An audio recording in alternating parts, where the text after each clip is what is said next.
ከድህነት አሁን ከምትኖርበት ድህነት ያወጣሃል መልሶ መጥቶ ለታለለሎቹ ለወንድሞቹ ለእህቶቹ እድል ይከፍታል እነሱንም ይወስዳል ይሄ ደስ የሚል ለመስማት ለጆሮ ደስ የሚል ስብከት አይደለ በጣም ስለዚህ መጀመሪያ ሲጀምሩ ወይ እናት የሌለውን ወይ አባት የሌለውን ወይ ሁለቱም የሞተባቸውን ሰዎች እንደዛ ነበር በኋላ ዲማንዱ እንዳልኩሽ ከአንጀሊና በኋላ ዲማንዱ ሃይ ሲሆን አባት እያለ ሞተ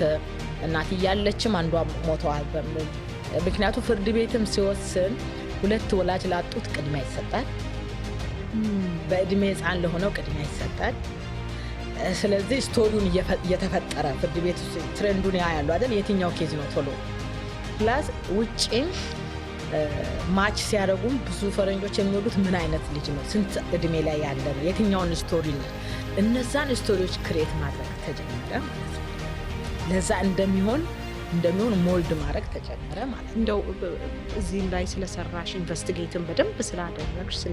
በደንብ ውስጡ መርምረሻል ስንት አመት ልጅ ነው ፈረንጆች ወይም የውጭ ዜጎች የሚወስዱት አዶፕት አድርገው የስንት አመት ልጅ ነው አገኘሽ 12 13 ድረስ 12 አመት የ13 አመት ልጆች አሉ ነው አዶፕት ያደረው አቃሉ የኢትዮጵያ ህግ ከ18 አመት በታች ችግር የለም ከ12 አመት በታች የሆኑ ናቸው ደላሎች የሚያመጧቸው ማለት ነው 8 5 8 4 እንደዚህ በጣም ፈለጉ አይ ቶታሊ አንደርስታንድ ማለት እንደዛ ልጆቹ መመረጣቸው ምክንያት ዝም ከመጡ በኋላ ለነዛ ለህፃናት ያኛው ሜሞሪው ቶሎ ልጅ ስለሆነ ከአእምሮአቸው ስለሚወጣ እዚህ መጥቶ ለመላመድም ይቀላቸዋል እዚህ መጥቶም የተቸገሩት ካደጉ በኋላ የመጡት ናቸው ያኛው ትዝታ ይዘው ስለመጡ በጣም የተቸገሩት ማለት ነው ወደ ኋላ ልመልስሽና እሺ ወደ ኢንቨስቲጌሽኑ ገባን እሺ ስንት ኤጀንሲዎች እንዳሉ ስንት ማሳደጊያዎች እንዳሉ አንዳንዶቹ ኤጀንሲዎች ብሪፍ ኬስ ኤጀንሲዎች ናቸው የላቸውም ቢሮ የላቸውም